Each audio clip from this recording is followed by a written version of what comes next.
This is David Sable back again with creativity from the other side, presented by New York festivals. And see, I have to tell you, we're still in the middle of the pandemic. I'll take off my mask because I am not just socially distanced, I'm really socially distanced from today's guest, but I'm really super excited to introduce you to Ralf Heuel, who is the Chief Creative Officer and partner and one of the founders of Grabarz Partner, one of the great agencies in Germany. And I can say this with all honesty, and Ralph, you don't know this, but or maybe you do, but in my role as a CEO and chairman of Y&R back in the day, I looked at agencies in Germany to buy. I met just about everybody. I was pretty well versed, and you guys were just one of the jewels in the crown. And the sad thing was, you didn't want to sell. You still don't want to sell, which is great. So Okay. welcome. And by the way, he is the executive jury president at the 2021 awards, and we're going to talk about the 2021 awards and two very specific, very special awards that um, the juries will be judging. And I want to get to that. But first, just welcome. Thanks a lot, David. I'm really happy to meet you. Thanks a lot. It's a privilege. Thanks. Well, I think the same. So let's get into it. You started as a junior copy. Actually, you started as an advertising assistant. You weren't sure what you wanted to do, but Yeah, you you're right. knew you wanted to go into advertising.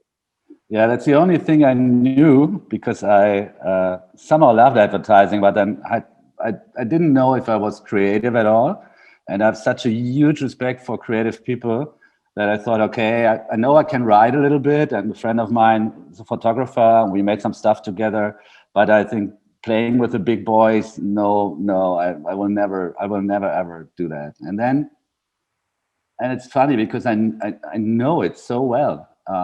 Then I got an old one-show book into my hands, which were pretty rare in Germany these days because I'm almost 55 years old and it's like 30 years ago.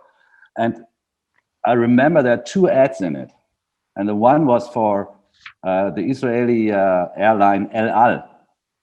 And I know it was a black and white double spread ad with a sky with clouds in it and somehow a ray of sunshine going through that clouds. It was a beautiful picture, and the headline was, "And on the seventh day he rested, guess where? And fly to Israel with El Al."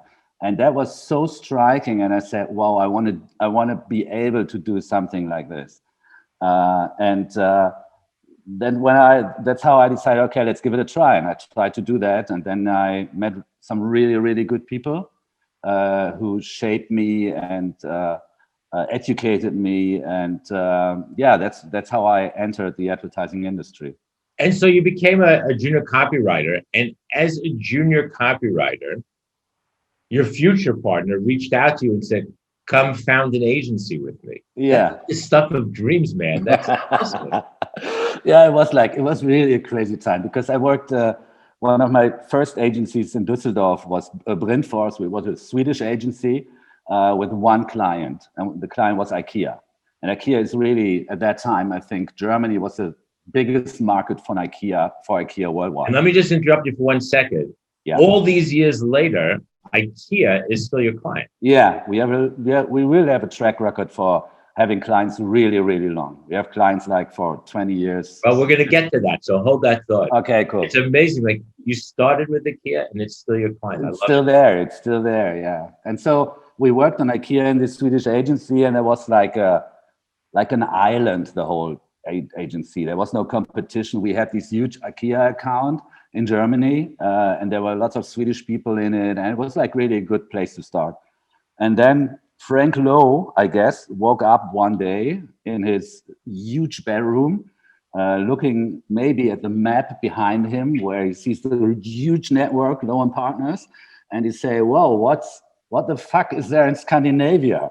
There's a wide space." And Brindfors was a small Scandinavian network, and so he bought Brindfors, and he hoped for sure that he bought IKEA, the client as well. And then IKEA came to my former creative director, Andreas Grabarz, and said, Andreas, we don't want to work with Lowe, because if we would have worked with them, we would have asked them to work with us, and we don't want that. Can you imagine finding a solution for that? And then Andreas said, yeah. And then he asked me, are you interested to do something in Hamburg with 4 other people? And I said, absolutely. And then we were awarded the IKEA Germany account. And I think 4 weeks later, we moved to Hamburg and started from zero with 5 people or 6. And that's how it all started. And you've said before that you started, but unlike today, when every 6 weeks we have to redo our strategies and have these grand plans and quarterly earnings and whatever, you said before that you just kind of started the agency.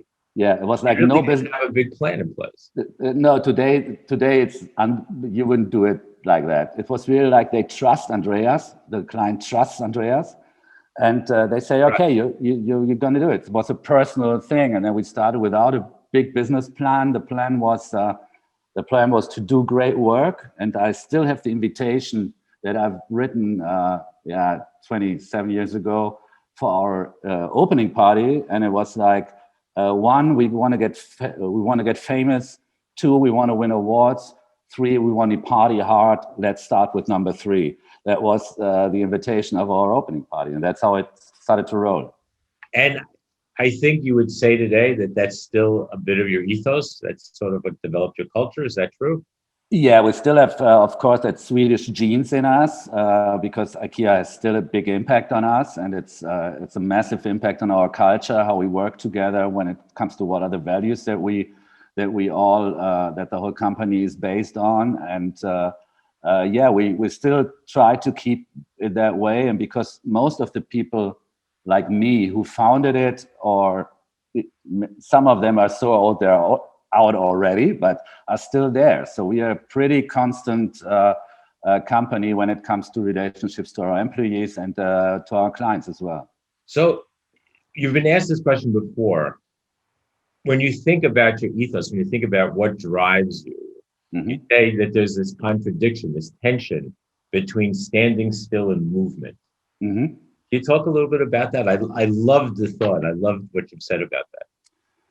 I think it's because everybody knows, especially in our industry, you have to move and you have to reinvent yourself every day, because then otherwise you're out. Especially when you look, when I see how our industry has changed in the last 10 years when it comes to digital or to data or whatever. So that's things you have to adapt. That's things where you have to move and constantly move, and you don't have to be afraid to move. You have to embrace change and say, okay, I'm curious. I want to go there and I want to look behind that door. What's there? That's one thing. That's where I think we all have to move. Standing still is that in these times, you have to be sure who you are and what your values are and what you're never ever want to change. And no matter what happens, that's how we work. That's the respect we have for each other. That's our open culture. How we talk to each other. That what we say, nobody is more valuable for the company than the other, no matter where he works, no matter if he's in the entrance or if he's a creative director, and all that stuff. We really, really keep together, and we're not for 1 second. It's not discussable. That is who we are, and not what we do. This is who we are. So you could call it maybe evolution rooted in DNA. Absolutely. That's exactly right. Yeah. And so I love that. Why do I love that? Because how many agencies talk about that they have to be digital first, mm-hmm. or they have to be mobile first, or mm-hmm. now they have to be gaming first. Like whatever the word du jour is, they need to be that first, and they're constantly reinventing their model and constantly reinventing and revolutionizing who they are. But what I love about what you said is that movement is you adapt. You just, once we adapted from print to broadcast, we adapted from broadcast to digital, we adapt from digital to who knows what comes next. Maybe it's telepathy. But my sense is you guys will just be adapting with your deep DNA. That's exactly right. That is just what we do, and that has changed and will constantly change. But how we do it and how we work together and what makes us special and different to other agencies, and that is really a strong point, and it gets even stronger when you look at the young people where they love to work and what they're looking for purpose to work. It's not like, when I was 25, I would have done anything in the world to work at Springer Jacobi. I would have done anything. Like I would have put a tent on their parking space for a week. So, and the promise they would have made me would be, you can work 20 hours a day. That's how we roll. It's so hard. It's so tough. So work hard, party hard, all that stuff. And that's not working today with young people. You have to find another promise for them, and you have to say, we are. This is our culture. Do you buy into that? Is that interesting for you? And that's the main thing, because a great agency is nothing but a bunch of great people, nothing more. They all have the same stuff and the same programs and whatever. It's just a beautiful, organized, well-spirited bunch of great people. That is a great agency.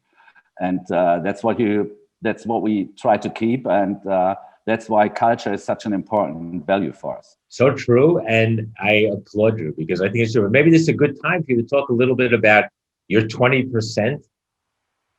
The 20% that you're letting people take out and just use as they might want to during the year. Because I think that says a lot to what you just said, a lot about your culture. Yeah. So another rule is for us is walk the talk. We're not the guy. We normally we just do something and then talk about. We're not like saying, yeah, we have to do that or we will do that. What we've done, because the Corona pandemic has hit Germany pretty hard, as most countries, and the industry as well, depending a little bit on what your client portfolio is. So it hit us hard as well. So what we did is we promised ourselves in the beginning of the pandemic, in the board, we say we will be one of the agencies that get out of this the best. Not okay, not average, not like, but we say, let's use this to get better, and let's use this to move together with our people, because that's a risk, the whole thing, and it's shitty, but it's a chance as well to move together. And what we did is, the first thing is that we're one of the first agencies in Germany that allowed home office in the midst of March. And we made so many, programs, formats for our people to keep the culture high. So we started, in the beginning, we had a format that called the Morning Hug. And that was each managing director made a small video that we sent into the agency where just to say hello and how are you doing, and this is what's on my mind today, and because we cannot see each other. And that's how it started. And in the last week, because we have the situation right now that Germany is not getting better, it's getting worse here. And we have lots of course, parents with small kids in the agency that are really, and I know they're feeling really well, because my daughter now is 21, but I know when she was really young, I was kind of torn apart between being a father and being a good creative. And by doing that together, I was so not satisfied with myself, because I wasn't a good father, I wasn't good enough, and I wasn't good enough as a creative, because I always try to do both things at the same time. A call with a baby on your, okay, shut up. Okay, what was that? Shut up. So, and that's not how it works. And that's why we said we give our all employees without proof 20% time to care for their family right now, to care for their kids, to care for their parents. We have, of course, people in the agency that take care of their parents. So to take that pressure away from them, to give them a little bit space and freedom, because advertising is right now not the most important thing in the world. We have to keep that in mind. It's of course important, and the economy is important, but it's about human lives, and it's about relationships, and it's about everything. So That was our approach, why we gave them 20% So time. this is a good place, like, to segue into this notion of the longevity of your employees, kind of obvious, but also your clients. You said that you're not a one night stand agency. Yeah. It's not neither for your employees nor for your clients. And we talked about IKEA at the beginning of this interview. Just expand on that a bit. Yeah, we really, I think we've worked for VW commercial passenger cars for almost 20 years. We worked for IKEA like almost for 30 years, in, of course, in different, let's say, roles for that client. But we somehow manage it to keep the fire burning, which is essential for an agency to keep that fire from the first day burning, while gaining know-how about that client and understanding really not, oh, that's a funny ad, but understand how the business is and what business problems they have and how we can help. And somehow we balance that pretty good. And that's why we still work for IKEA. And we started with the whole account. Then we lose a little bit, they have as each client for 3 or 4 years, they change the marketing manager or the CMO, and then you have to prove yourself again. And that's how it is. And yeah, for some reason we are pretty good in that, because a friend of mine said, your agency are like roadies and you're not the rock stars. You're building the stage for brands, and it's not so much about you. There are other agencies where you have the feeling it's more about them, so they use a client for them to get somewhere. And that was never our approach. And I think clients can feel that if you do it for yourself or if you have a common goal. So I would say, and correct me if I'm wrong, that kind of feeling comes from the way you work with your creatives. Being chief creative officer, as we all know, there are some who are in that role, who are there to make themselves famous, and they talk about the lines that they won, when of course we all know how many people are behind any one campaign. Yeah. But I think you're really well known. Not I think, I know that you're well known in the industry and amongst your peers for just the incredible way that you're able to work with your own staff, and hence all that longevity. So what's your secret? It's not difficult. The secret is respect, and the secret is a kind of a feedback culture. You have to have a feedback culture. If you don't have that, then nobody gets better. And so the only thing that I really, where I'm really get angry, is when somebody has got no self-motivation. That's the only thing, because I can motivate a little bit, but really somehow you have to have that in you, and everything else you can learn. And my role is to make people better and to help them get better. That is my role as a chief creative officer. And I think people feel that if you want to make them better, or if you just want to be the first one on stage. And the only thing is, the first thing when somebody gets creative director in my agency, I tell him that famous quote from Simon Sinek, and that is, leaders eat last, not first. So you're not the first on stage when you win something. You're the last on stage with the award. And people feel that, and people appreciate that.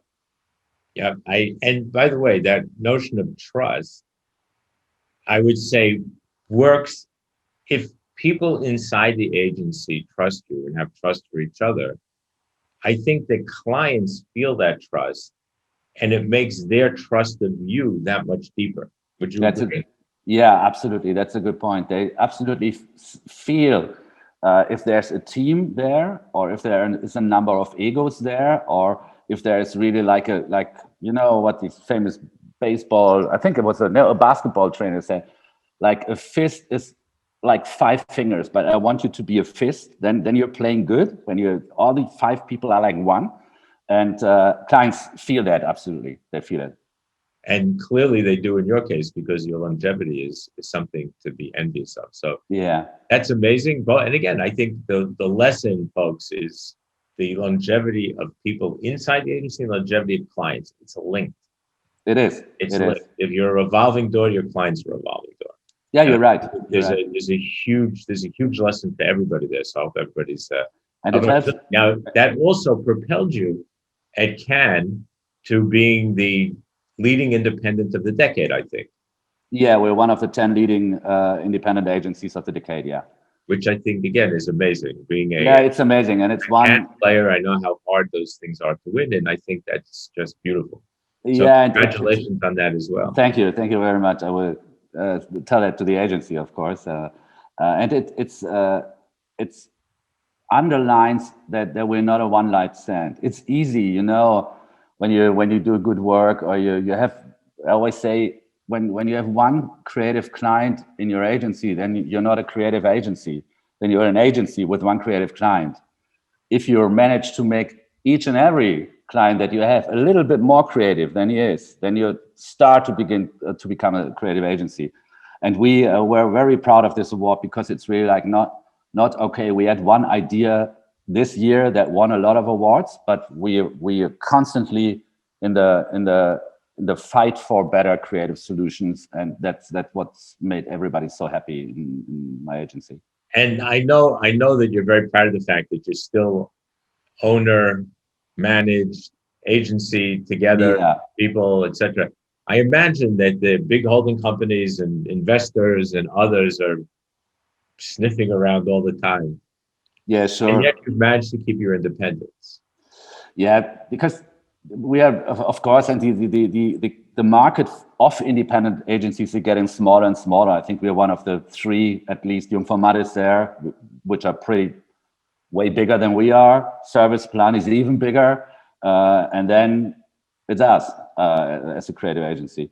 And of course, you have people who want to buy you.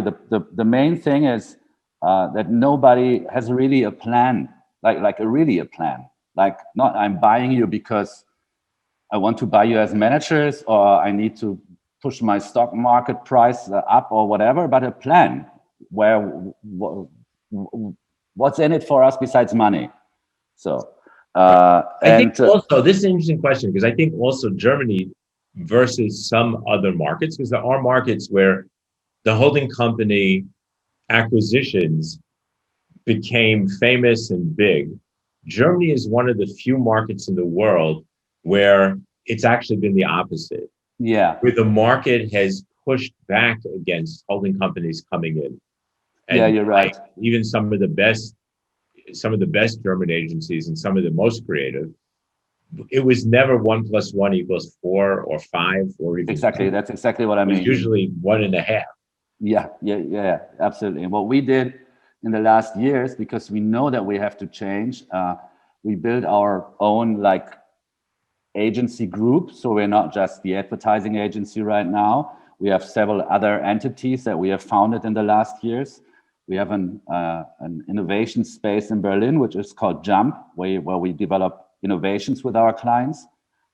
That's got nothing to do with advertising. It's like a new kind of insurance, a new kind of yogurt, whatever. And that's what we do there. Then we have founded a marketing consultancy, which is called Punch, which with really smart people that kind of help CMOs navigate through all these opportunities from today, because everybody's saying that make advertising, no, make public relations, no, make TikTok, make Twitter, make whatever. And then we have a company that is called MAB, which is about marketing automatization. And we have another agency that's called Excite, which is about experience marketing. When you put all these things together, then you have a lot of stuff that others have in a bigger network. We have in a smaller and independently operated way.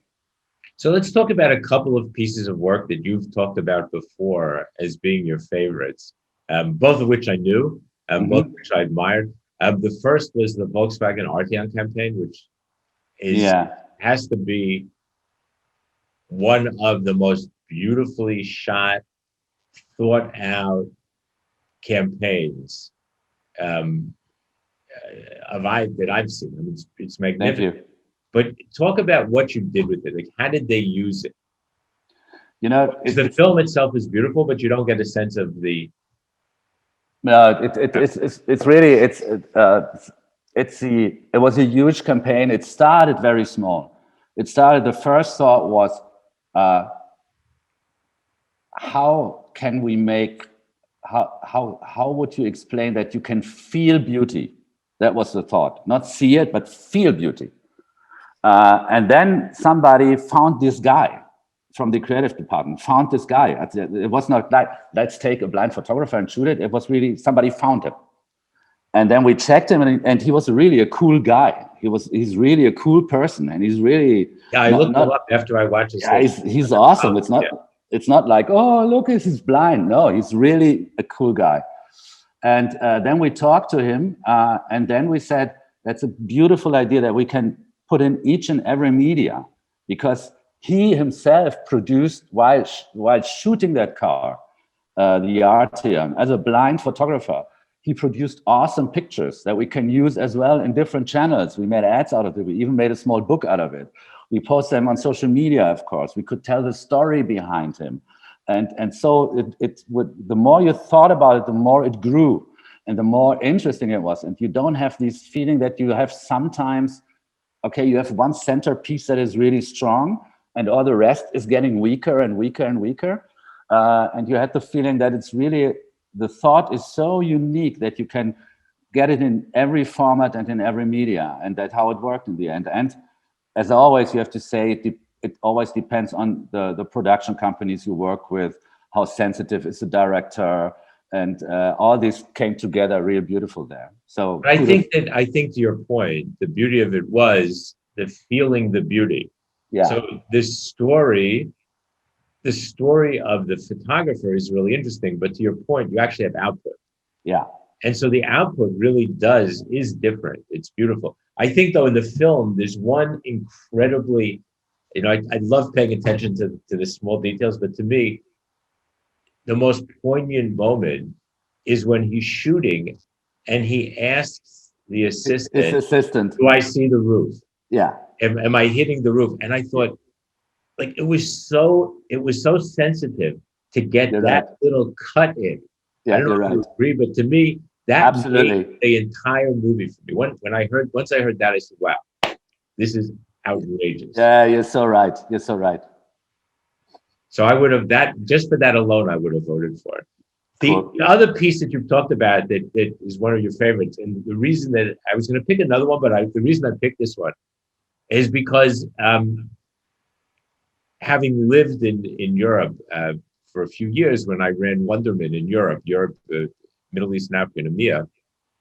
So I spent a lot of time in Germany. Lufthansa was a big client. We had many other clients, Ford and others.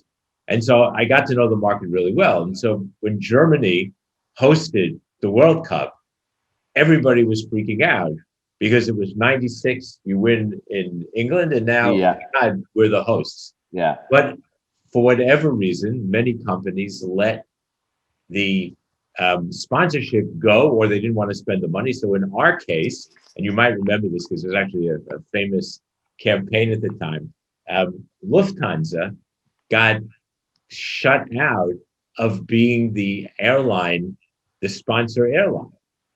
And it was one of the Gulf airlines. And it was like, oh my God, like we're the airline of Germany. How could we not be this sponsor? This is crazy. So we had this idea. And I remember I presented it at this crazy meeting with the top Lufthansa people to put a decal on the nose cone of a certain number of planes that looked like a soccer ball. Yeah. And do nothing else. Never mention it. Never, just put it there. And we did. And what happened was that people all over the world, it turns out there are people who actually track planes. They look at train spotters. Yeah. They love it. So all of a sudden it became a thing. Oh my God, where are the planes with the soccer ball? And people started writing about it. And in Germany, the press started following it every time. Yeah, sure. And it was, I remember that very well. And I remember when I saw it and I thought really, I was kind of jealous because it's I think what you did was such a small thing And it got so it wasn't a CGI $5 million simulation. It was just like a few decals on a plane, and by the way, we presented it at the end of a big meeting about something else, and I took the two lead Lufthansa clients into a corner and just opened up a folder. No big presentation, nothing. Just I showed them the picture. I said, guys, look, I know what decals are. I know it's a problem, but we've checked this. This is easy. It's simple. You don't do it on every plane. It's going to be fun. And they right on the spot, they went, done. Yeah, and that's really cool. Thank you for that. So when I saw the Mannschaft Whopper, I said, that's it. That's basically the same. Like the same idea. It's like it comes from the same place. So I felt a kindred spirit to you. Yeah, and it maybe I think we're living in a world where people you never underestimate your audience. The audience know that there are contracts between the FIFA and Emirates in your case, and the Lufthansa is not an official sponsor. They know that, and if you do something then that contradicts that, you have this David versus Goliath bonus. And then you get always a sympathy. It's always like that because it's not about money, it's about heart. These are sponsored, Emirates are sponsoring it for money, but we, Lufthansa, are real soccer fans, and that's why we do that. And you have to find that gray space where they cannot where they cannot hurt you legally. And that was the same base that we had with Burger King with the Mannschaftswhopper, because we were not a sponsor. Burger King wasn't a sponsor; it was McDonald's, and so we had to find a solution to get attention without having the big budget, and that's why we made a Whopper grown on the Wembley pitch grass that somebody sold us, really, and brought it to Germany, and there we grew tomatoes on and lettuce and whatever. And then we made like 96 Whoppers out of it. It was awesome. I have to tell you, I loved it. So let's talk a little bit about the festival. Yeah. So you're the executive jury president, which is always an incredibly important job. Yeah. Having been jury president at Cannes any number of times and been served on other juries, I really do believe that the jury president and the executive jury president sets a tone, sets an important tone, a tone of credibility, of ethics, of what should be judged and how should we judge it and what should not be judged, because I think there is work sometimes it just needs not to be judged as well. So what's your sensibility going to be? I think you're so right, because me having been in so many juries, I found out there are two kind of jury presidents. One are like, let's call it the quasi professionals, and they start like, okay, guys, everybody knows what to do. We've done that a lot of times.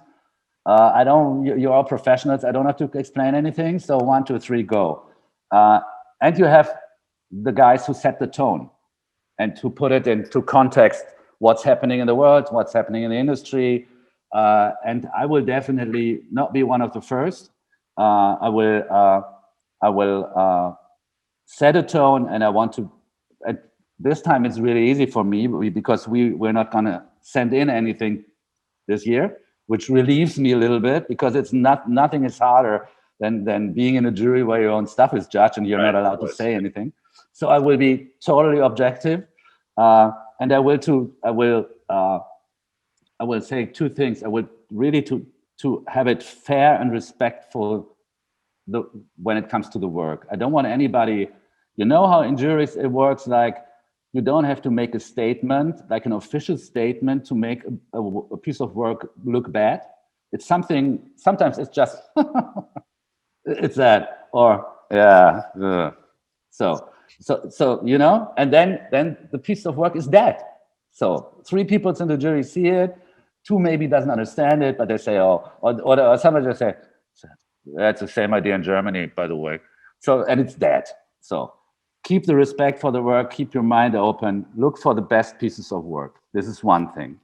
And the second thing is, which is hard, because we are all human beings. And I know, and I've discovered or experienced myself, how easy we are to manipulate.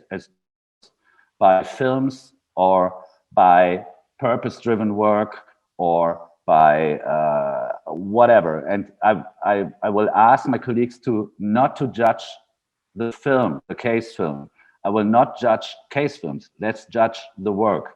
And I think it's important to save the whales, but it's also important to sell cars. And I want them to balance that. I don't want to have in the end a short list where 99% is like NGOs, purpose-driven work or whatever. I think purpose-driven work is totally important, absolutely. But it has to make sense. And if you have the feeling there's somebody manipulating us just to win an award, I will put that on the table. Because it's so refined already, this case film business, that you have companies who actually do case films for you because they know how it works.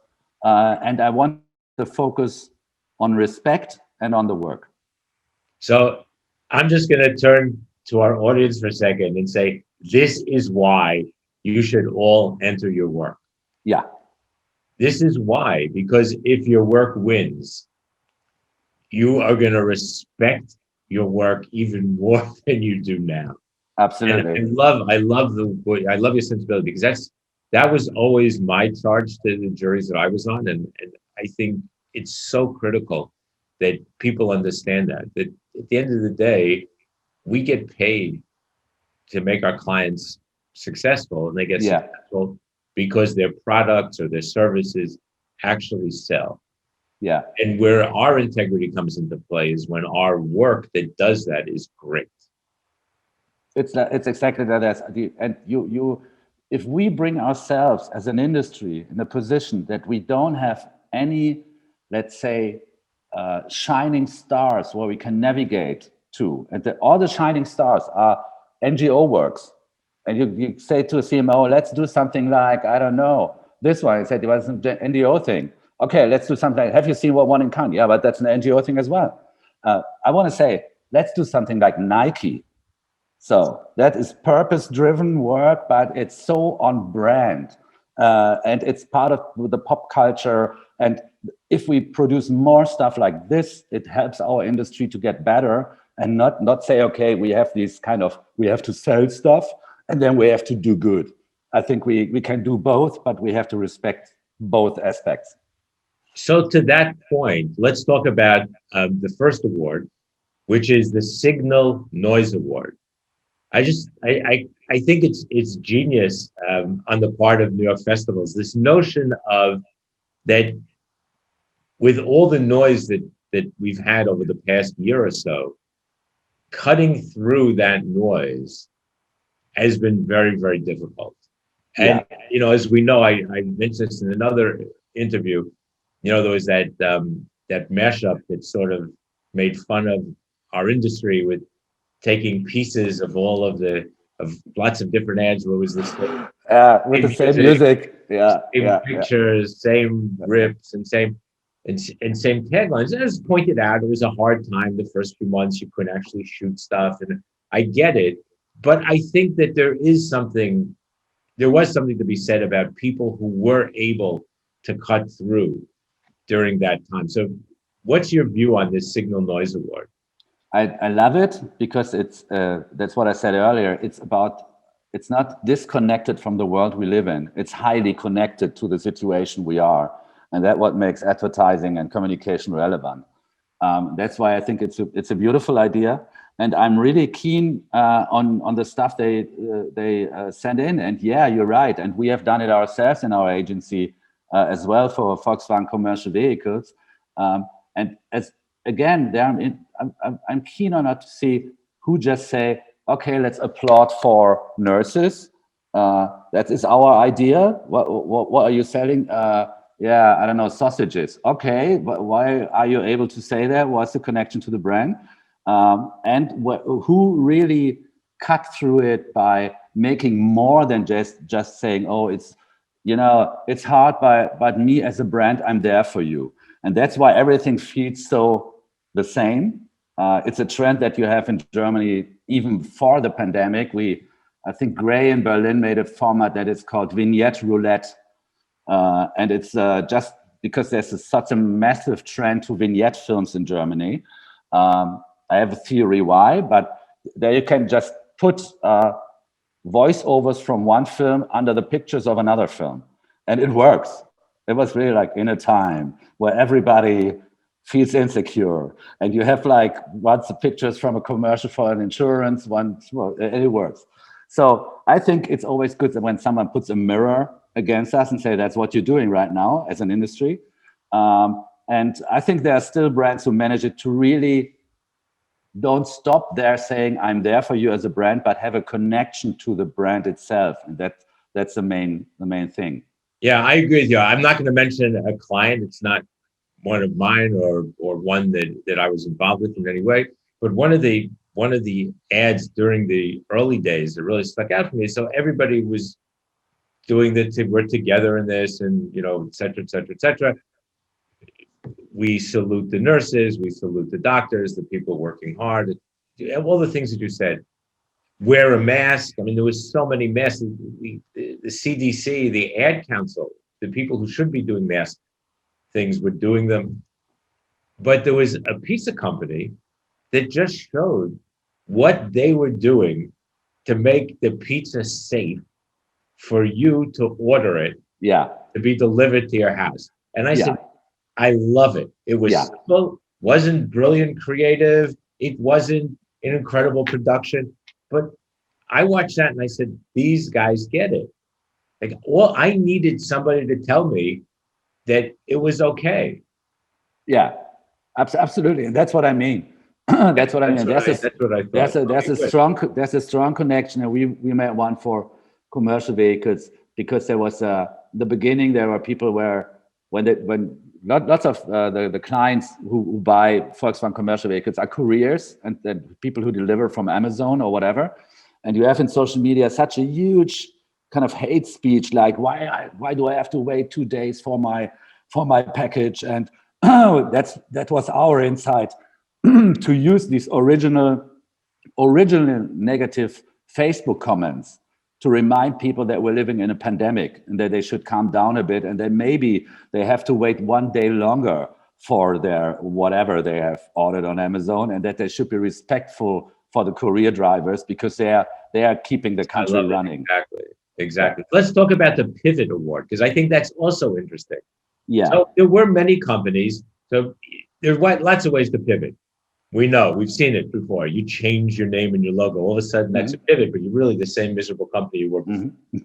You put a fresh coat of paint on, but the termites are still eating the infrastructure. Yeah, you're right. But I think what we're looking for are companies that actually were able to pivot, and in the context of who they are and what they did, were actually successful in delivering value to their customers. Yeah.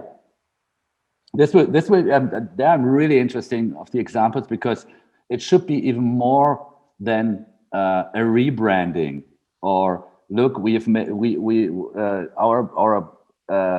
made it possible that our logo right now is digital. That's not what we're talking about. It's really like changing and adapting to things, and maybe even change your whole plans and business strategy because of that. What's happening in the world? Because when there's a book that's called I think it's called A Small History of Humanity, where you say, why did we as humans rule the planet? And not because we're not the strongest, we're not the fastest. I would never survive a meeting with a wolf, but why especially us? And there are two things in it. And the first thing is we can adapt faster than others, and we can communicate with each other. And that maybe has got something to do with see what's happening and adapt your behavior to that what's happening out there. And I'm keen to see what kind of entries we will have there. Well, we all look forward to your judging. We look forward to the entries. We look forward to Signal Noise and the Pivot Awards. And I hope everybody who's listening thinks about all of their entries in the usual categories, but also if you have anything in these categories in particular. So I have one last question. Sure. Which is your favorite 1970s 911? What year? Yeah, of course, when you say 1970 as a year, it's of Or course 70s? I know. the 70s. Yeah, it's of course it's a 911 RS. It's the icon. It's the first one with this huge rear spoiler, and it's. But I can tell you, it's absolutely out of my reach financially because they're so expensive. So I have a few older cars and a Porsche as well, but not these icon because it was built in. Not many of them were built, and but if I win in a lottery, this would be one of my first. Well, I hope you don't mind, but I am going to impose upon you and upon the friendship that we just started that next time I come to Germany, I want to drive on the Autobahn with you in one of your cars as you unwind. I just want to be able to unwind with you. I promise you we will do that, my friend. No worries. We will do I that. look forward to it. So Cool. I just want to thank you. And I, for those of you who are listening, think about all that you heard and all that I learned this morning and all the important lessons that you've learned from Ralf and from just Grabarz and just how they've come to market. The notion of trust of an agency inside, trust of a client for an agency because they feel the totality of the trust.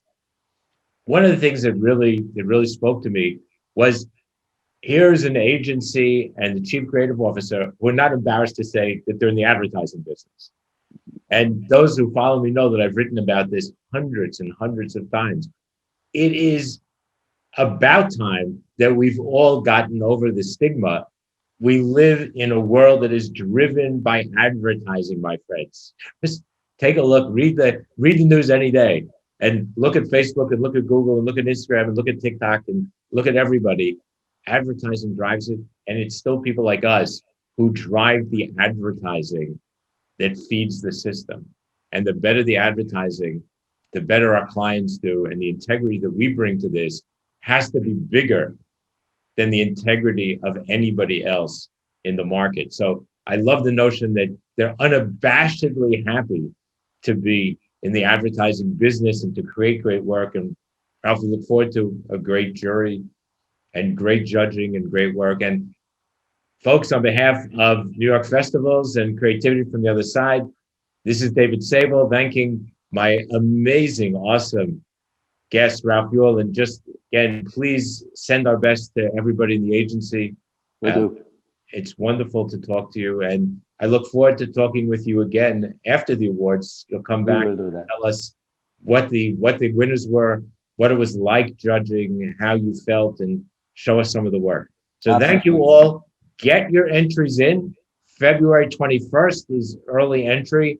Think about all the categories. Don't forget signal, noise, and pivot. And keep your masks handy, please.